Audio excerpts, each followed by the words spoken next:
Advent is a wonderful season of preparation for Christmas. And every year about this time, I begin to reflect on Christmases past, those times when I've been away from home and have traveled long distances to be with our family. I remember one such Christmas when Lynn and I were in seminary and living in Gainesville, Georgia, and we longed to be home for Christmas, and we struck out late in the day on Christmas Eve after she left her work, and we drove through the night across the back roads of North Georgia and North Alabama so that we might arrive at home and be with our family.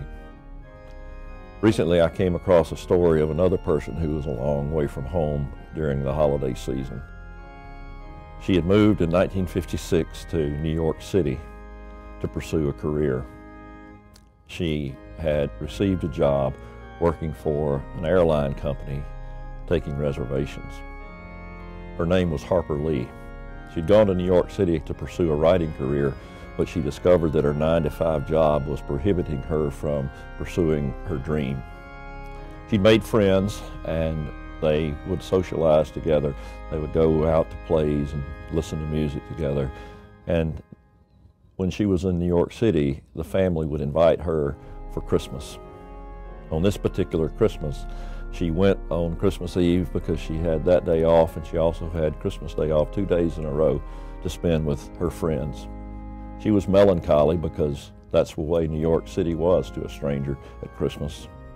She missed her memories of long ago, her grandparents' home, where the men and young boys would come in from hunting on a cold December day, and the cold air would brisk through the home. She missed the oyster dressing that her grandmother would make. She missed the smell of the fire. She missed the holly. She longed to be among her family and friends that Christmas, but alas, she was in New York City with her friends. That Christmas, on Christmas morning, she felt a small hand kneading her face and simply said, "Dup," which meant, "Get up, it's time to go down." And so the young boys rushed down the stairs to discover the toys that had been left for them. They piled them up in the center, looking at them carefully, playing with them. And they began to exchange gifts, and she had bought some simple gifts for her friends, but nothing had appeared for her. And she was beginning to feel sorry for herself and thinking that she'd been forgotten until her friend, the mother, said, "Look on the tree." There was an envelope on the tree with her name on it.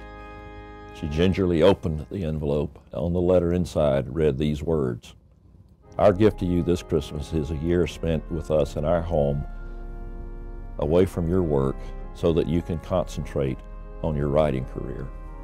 She didn't know what to say. She thought it was a joke. And then she realized that her friends were quite serious. They were people of means from time to time, and they could afford to give her that gift of time to write.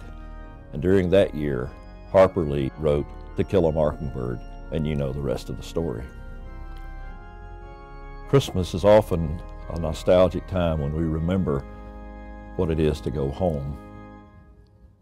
The children of Israel had been in exile. They wanted to go back home. They were away from the familiar.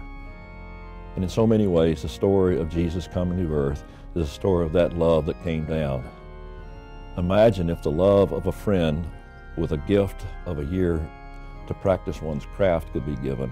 How much more would God's gift be to us in the person of Jesus? I remember that great hymn, "Love Came Down at Christmas." Let me just share a couple lines. Love came down at Christmas, love all lovely, love divine. Love was born at Christmas, star and angels gave the sign. I suspect that there's some of you this Christmas who are longing for a place to be centered, to be reconnected, like home, around the familiar. Maybe you feel lost, maybe you feel estranged from family or friends. Be mindful that Jesus comes this Christmas to reunite you with his love. May that love touch you deeply, and may you find your way into a place of peace. Love came down at Christmas for you and for me. From our house to yours, Lynn and I wish you a very Merry Christmas. God bless you.